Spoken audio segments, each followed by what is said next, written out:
April is Sexual Assault Awareness Month, how the Ball State Center for Survivors works to change the culture on campus.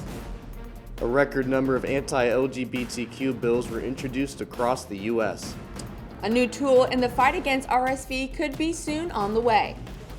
And how one shortage is affecting air control across the country.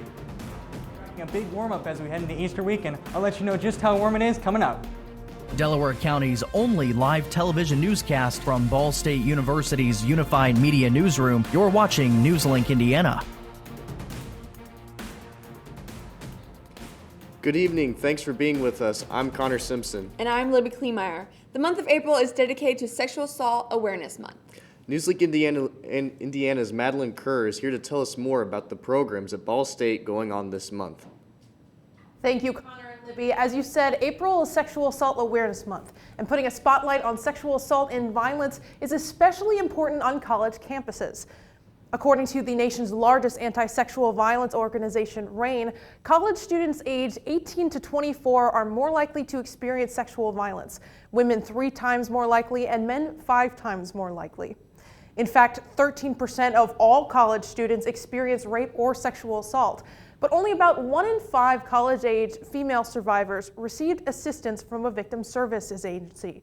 In light of those statistics, the Ball State Center for Survivor Support is working to change the culture on campus. Anna McGee runs Ball State's Center for Survivor Support, and she says that the goal for this month is education. So even if it's one student learning something new that they didn't know, we just want everybody to be as educated as possible. If one person learns a new aspect of consent that they hadn't thought about before, then I'll be happy. But we're really looking forward to April. The center is partnering with several other organizations on campus to host events throughout April, educating students about sexual assault and allowing students to share their stories. So April is used as a time to kind of honor survivors, bring awareness to this issue, and just really have a spotlight on the issue of sexual assault. With their What Were You Wearing exhibit and other events like Take Back the Night, the center is hoping to start more conversations. You know, we know that the highest risk population for sexual assault are female identifying college students. So the more we have the opportunity to talk about sexual assault, the more we can work towards preventing this. For more statistics and resources, check out rainn.org. And for more on-campus resources, reach out to the Center for Survivor Support. Students from the College of Architecture and Planning, or CAP, are putting the finishing touches on a new development in Indianapolis. But the Alley House isn't a usual property. It's a net zero energy family house, and it's combating an affordable housing shortage. NewsLink Indiana's Adlin Reich reports. On this unassuming street on the north side of Indianapolis, this duplex house stands out. But there's one part of the house you may not be able to see from outside. All of the systems within the house are designed to be extremely energy efficient. The Alley House is a net zero energy house, meaning that it produces more energy than it consumes. There's a solar panel on the roof, insulated walls, and a portable battery to power the house for short periods of time. Certain loads within the house. It won't be able to power the whole house. The Alley House is a property designed by students from the College of Architecture and Planning, from the furniture to the windows. I've learned basically all the construction phases. Also, traditionally, you would be in a studio in architecture and you would design something, and then at the end of semester, that would be it. This has been a multi-semester project that has come from design all the way to construction. The project was launched as part of the Solar Decathlon, a national competition through the Department of Energy, to build a net zero energy house. But this year is different, according to Associate Professor Tom Collins. All the projects that compete in the Solar Decathlon will be on a local site in a real community. CAP has worked with Inglewood CDC in Indianapolis to find a site for the Alley House and arrange for 2 families to eventually move in, solving a problem that has gotten worse in cities across the country. It will be great for the neighborhood. It will provide more affordable housing. Students will be traveling to Denver for the Solar Decathlon later this month, but the Alley House will stay, ready to become a comfortable home for 2 families. In Indianapolis, Adele Reich, NewsLink Indiana. The Alley House will open for tours starting on Saturday. For more information, visit the Alley House tour schedule at sites.bsu.edu. Now this week, today, weather has been a lot more normal than it has been this past week. Oh, absolutely. Let's go ahead and take it over to Noah with the outlook this week. Yes, guys, much calmer and much quieter weather today, especially around the region, especially after those storms we saw yesterday. If we take a look at our current temperatures around the region here, we see 46 in Muncie, 43 in Lafayette, 43 in Indianapolis, 49 down in Evansville. And we see this uniformity in temperature really due to the cold front that moved through last night. Take a look at our 24-hour temperature change here. We see temperatures 10 degrees cooler than they were yesterday here in Muncie, 9 degrees cooler in Indianapolis, 13 degrees down in cooler down in Shelbyville. And we can really see that this cool air is really sort of knocked down our temperatures, but not for long throughout the region here. We take a look at the three things we're watching tonight in our forecast. A cool end of the week, temperatures remain in the 50s, but a big warm up for Easter weekend. And then even warmer as we head into next week, may even see 80s by the time we get to Thursday and Friday next week. I'll have all this and more coming up later in the show. Thanks, Noah. At least 417 anti-LGBTQ bills have been introduced in state legislatures across the U.S. this year. According to American Civil Liberties Union, that's a new record. It's already more than twice the number of such bills introduced last year. Education and healthcare related bills in particular are flooding in unprecedented levels. That includes a renewed push to ban access to gender-affirming healthcare for transgender youth. There's also been a heavy focus on regulating curriculum in public schools, including discussions around gender identity and sexuality. The Biden administration proposed a new federal rule change today that would let schools enforce some restrictions on transgender student athletes. But it opposes policies that categorically ban those students from participating on sports teams consistent with their gender. According to a public notice from the U.S. Department of Education, the proposed rule would establish that policies violate Title IX when they categorically ban transgender students from participating on sports teams consistent with their gender identity. And the iconic Easter Bunny is getting a much-needed upgrade at the White House. President Joe Biden and First Lady Jill Biden will debut a new Easter Bunny mascot at the White House's annual egg roll on Monday. Multiple people wear the costume in hour-long shifts over the course of the day. Monday's event is the 143rd White House Easter egg roll. And for the second year in a row, the theme is egg education. To this day, the egg roll remains one of the only times of the year the White House South Lawn is open to the public. Spring break travel is at its peak. Find out what challenge air control is fighting. And Pfizer has joined the fight against RSV. We have more on their latest breakthrough in moments.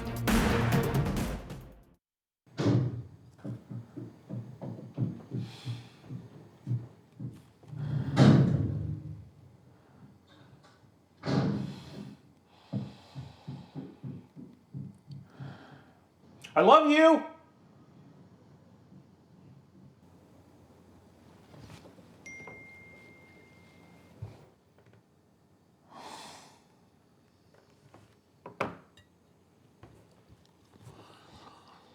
Prescription drug pricing points to corporate Freedom of the press is about your right to know. and Clark sheer athleticism. It's about your right to be informed. Today, there are real threats to press freedom Reaching residential areas. and your right to know about the world around us. We must protect our right to know, no matter what kind of news is important to you. Before it's too late, understand the threats. ProtectPressFreedom.org. The central and midwestern U.S. averages more than 850 tornadoes each year, and lately, the number of floods has been rising in the region too. So chances are, there will be more twisters and floods near here again. And between school, sports, and social lives, chances are, you won't be with your kids when it happens. Will they know what to do? Ready.gov/kids has all the educational tools and information to make the conversation easy. When the time comes, chances are they'll feel prepared, not scared. So talk with your family today. Hey guys, it's me, Isabella Gomez, filling in for Smokey Bear because he's got more to say than just... Only you can prevent wildfires. Like, if you're outside enjoying a barbecue, don't let a hamburger distract you from fire safety. Make sure you aren't dumping your hot coals or ashes onto the ground because that could start a wildfire. So take wildfire prevention seriously and let's save the world one day at a time. Juntos con Smokey Bear, podemos hacerlo. Go to smokeybear.com to learn more about wildfire prevention. Welcome back. Spring break travel is at its peak, but there's already a warning about cancellation and delays this summer. The cause? A shortage of air traffic controllers. CNN's Pete Muntian reports. The latest challenge for your next trip is not enough air traffic controllers to keep flights moving. In a new notice, the Federal Aviation Administration is allowing airlines to scale back summer service at New York's 3 main airports, warning staffing shortfalls could amplify delays by 45%. We need more controllers. Richard Santa of the National Air Traffic Controllers Association says staffing shortages swelled during the pandemic due in part to retirements and a hiring freeze. A union analysis shows the number of air traffic controllers has dropped 10% in the last decade. The FAA says nationwide, 2 in every 10 controller jobs are empty. A key air traffic control facility in New York is roughly 1/2 staffed. We are critically staffed in most of our air traffic control facilities. The new admission comes after airlines delayed more than 500,000 flights last summer and put some of the blame on the FAA. It was tight before the pandemic, and they don't have enough people today, and they need more. We are continuing to hire. FAA Acting Administrator Billy Nolan says the agency plans to add 1,500 new controllers this year and 1,800 next year. The agency says last June it was flooded with almost 58,000 applications to become an air traffic controller, though its training academy remains backlogged. The relief can't come soon enough for airlines and passengers, with another huge travel rush on the horizon. The system doesn't have the capacity. We don't have enough air traffic controllers. The World Health Organization is closely watching a new Omicron subvariant that has been found in nearly 24 countries. According to WHO, Omicron subvariant XBB.1.16 has not been found in the U.S., but says this is the one to watch. The subvariant has been in circulation for months in India, where it has become more dominant. It is similar to the previous subvariant XBB.1.16, but has one more mutation that makes it easier to spread. The world's first ever RSV vaccine for adults could soon be available. Vaccine maker Pfizer said they've asked for the FDA's approval. Researchers say a late-stage trial shows, quote, exciting promise. In trial for adults 60 and older, the vaccine reportedly prevented RSV-associated lower respiratory tract illness, which includes acute bronchitis and pneumonia. The FDA's vaccine advisors have voted in favor of approving this vaccine, along with a similar one developed by GlaxoSmithKline. NPR is criticizing Twitter for labeling the public radio broadcaster as state-affiliated media. That label is typically saved for foreign propaganda outlets such as Russia's RT and Sputnik. National Public Radio CEO John Lansing is calling the action unacceptable and a violation of Twitter's own policy. NPR does receive some government funding, but the vast majority comes from corporate sponsors and public broadcasting membership fees. The National Radio Network is proud of its standards of journalism and independence. Much warmer weather ahead. I'll let you know just how warm it's going to be after the break.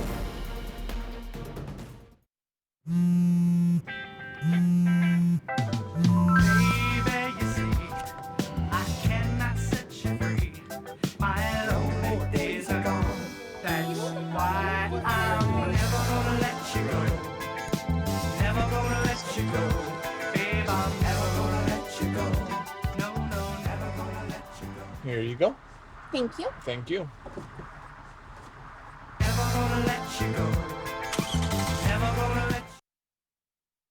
I think it's just vapor with flavor. It won't hurt my kid like cigarettes, right? Vaping is safer than smoking, isn't it?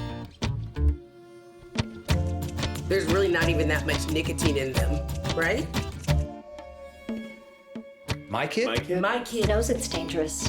Get your head out of the cloud. Today, nearly 8,000 kids will start vaping, maybe even yours. Learn about the dangers at talkaboutvaping.org. Emotes say a lot, but they can't say it all. Think your guildmate is struggling? Try these dialogue options.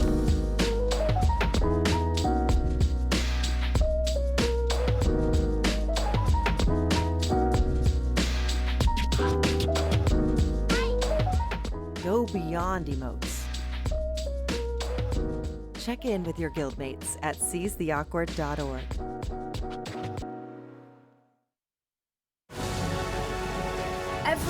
Every day. Millions of people are connecting. And even though we're overcoming obstacles, watching each other's backs, and banding together, we should still make an effort. We should still make an effort to get to know each other on a deeper level. Father, cosplayer, mentor, actor.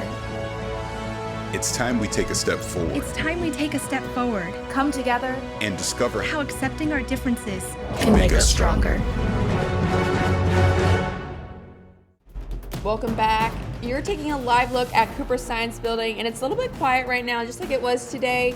And Noah, I heard warmer temperatures are on the way. What is that looking like?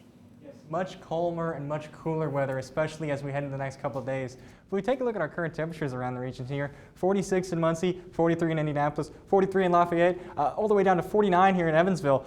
Much colder after that cold front came through the region last night. But if we look at today's almanac here, we see today's high 51, about 10 degrees cooler than our average high of 61 for this time of year. Nowhere near our record high of 83 set all the way back in 2010, obviously. But if we look at our temperatures over the next 12 hours, we see many places right now in the low to mid 40s, really going to drop down into the high 30s as we head into the overnight and early morning commute hours. Our low for tonight really going to be in the mid 30s. But if we look at our radar here, we can see these scattered clouds moving through the region, sort of clearing out to the west. Not to expect any rain with that of any sort.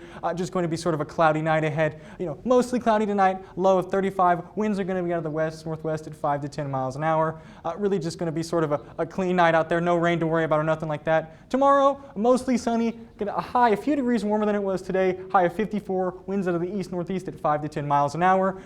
Looking ahead at the Easter weekend, though, Easter Sunday looks to be a beautiful day outside. We see here a high in the low 60s, 63 here, mostly sunny. Going to be a beautiful day to get outside and just enjoy that nice weather. Go chase after some eggs, enjoy family, go to church. Just enjoy this beautiful weather. I, for one, have my Easter suit on tonight, and I'm just looking forward to a beautiful holiday ahead this weekend.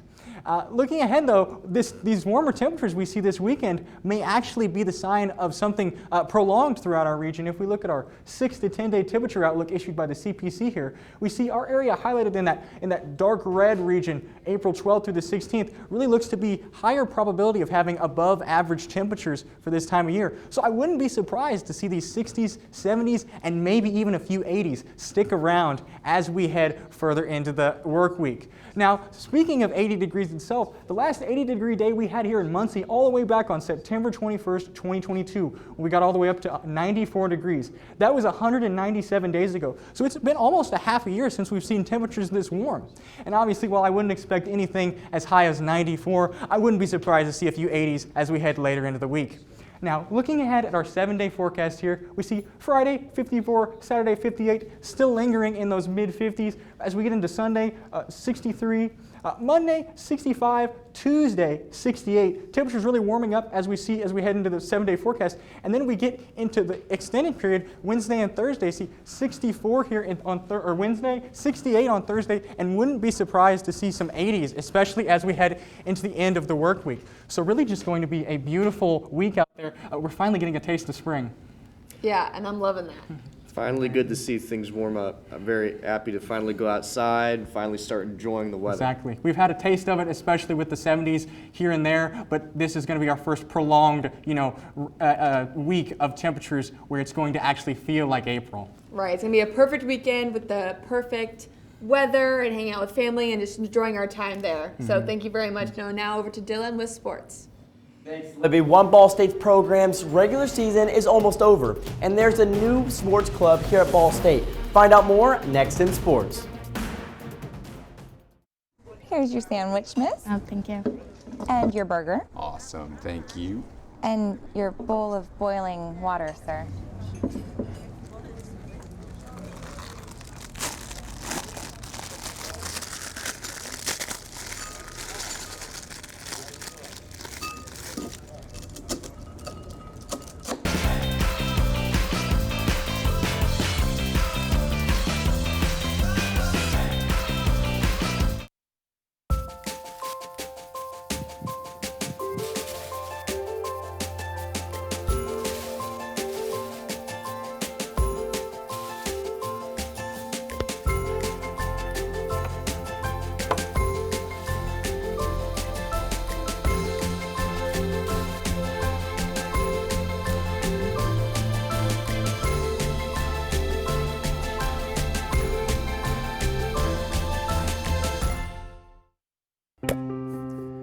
After retiring from the NFL, I've been able to spend a lot more time coaching my daughter's basketball teams. It's something I love to do.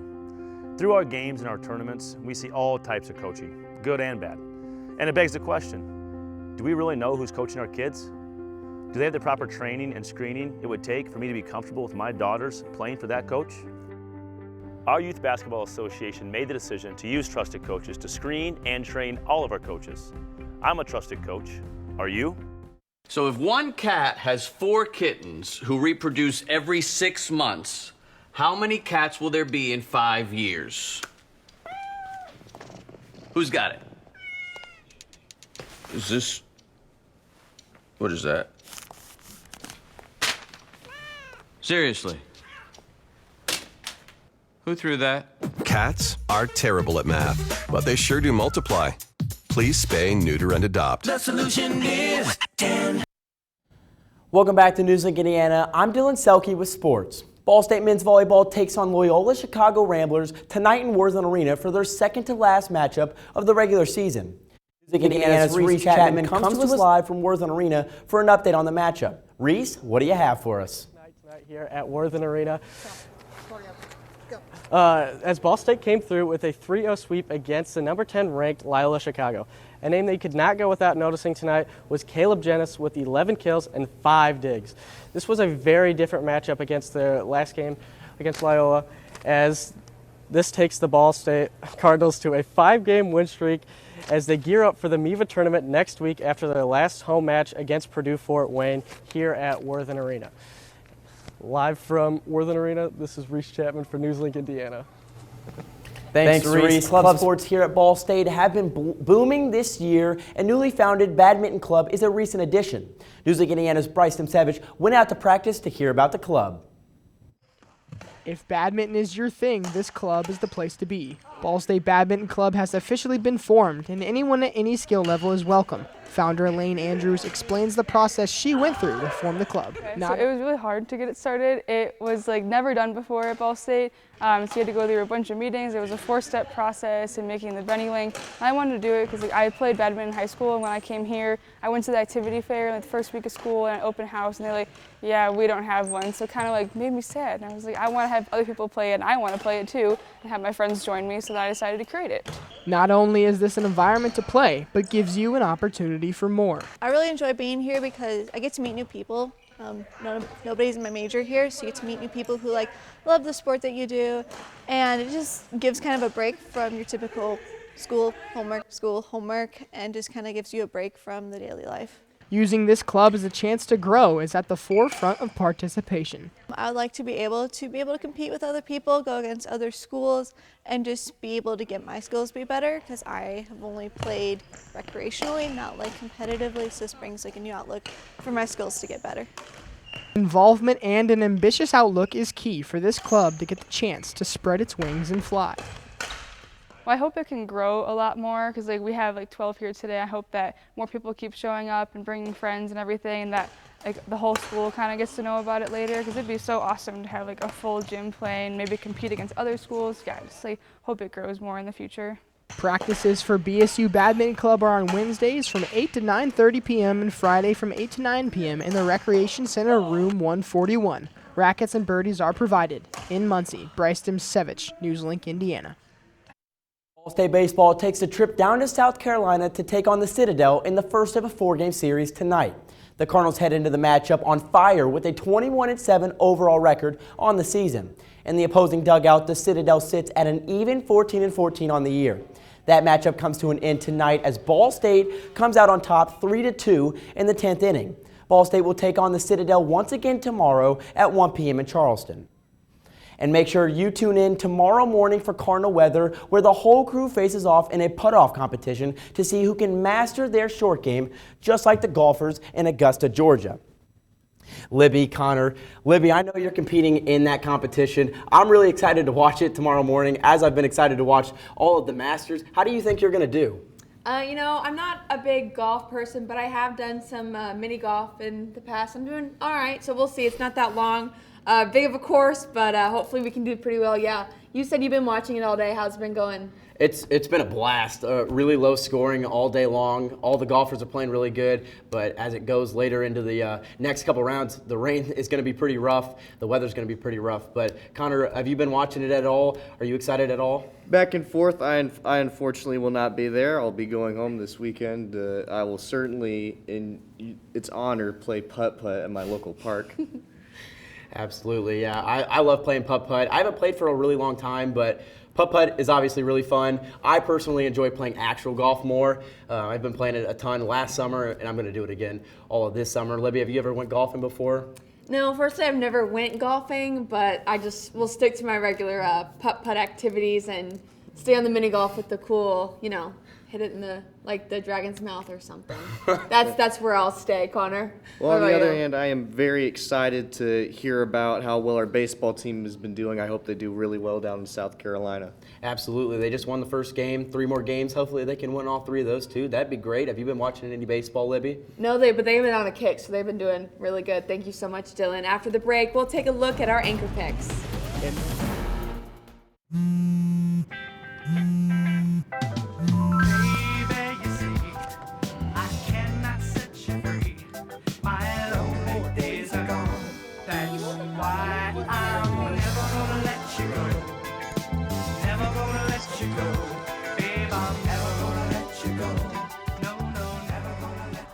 Here you go. Thank you. Thank you. Thank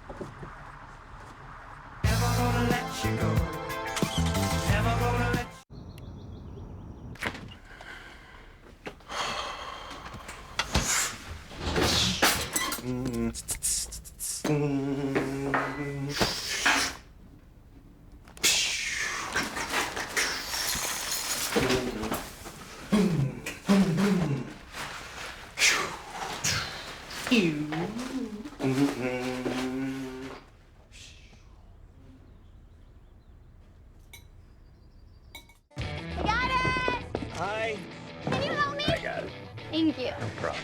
Just like the rules to surviving Zombieland, there are steps you can take to be prepared for an emergency. It's the right thing to do. Talk with your family to make a plan.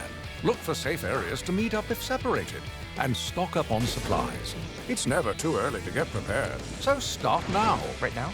Right now. You can't predict emergencies, but you can be ready. You're welcome, America. Visit ready.gov today to learn more. Jordan knows he shouldn't eat this entire bowl of nachos, but tonight he's earned that right. Because a few hours ago, in the middle of happy hour, he recognized a sign. Not from the gods or a bolt of lightning, but from a double heart, a kissy face, and a 4th ha in ha ha ha. That's when Jordan knew he was buzzed. So when it was time to go, he got a ride home instead of driving.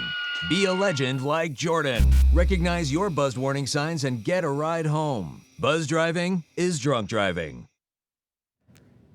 Welcome back. Here is a look at our anchor picks. John Travolta's iconic suit from Saturday Night Fever is going to be up for auction. Fans of the classic 70s film have the chance to grab the piece of pop culture history later this month. The hit movie helped popularize disco music around the world, and Travolta received a Best Actor Oscar nomination for his role. The white 3-piece suit worn by Travolta in the movie is expected to fetch up to $200,000, and it will be part of the Hollywood Classic and Contemporary Sale organization by Julian's Auctions and Turner Classic Movies in California between April 22nd and April 23rd. Australian actor Hugh Jackman announced he's received the all-clear for skin cancer after undergoing 2 tests. He wrote on Instagram his biopsies came back negative. Jackman revealed earlier this week that he was undergoing skin cancer tests following a medical checkup and urged his fans to use sunscreen while out in the sun. Jackman has received treatment for basal cell carcinoma several times and in 2013 revealed he had a cancerous growth removed from his nose. Basal cell carcinoma of the skin is among the most common cancers in the U.S. and treatment can be highly effective when it's detected early. Now let's take a final look at that weather with Noah. Yes, guys, spring looks to be in full swing after we get through this weekend. A relatively cold day tomorrow, Saturday 58. Going to be pretty warm for Easter Sunday, 63. As we get into next week, going to be extremely warm. 65 on Monday, 68 on Tuesday. Wouldn't be surprised to see 70s by Wednesday. 74 on Wednesday, 78 on Thursday. Just going to be a pretty warm week overall. That's all tonight for NewsLink Indiana. Be sure to join us again tomorrow morning at 8 for our morning show, Waking Up with Cardinal Weather. And for news anytime, anywhere, go to ballstatedaily.com. Have a great night.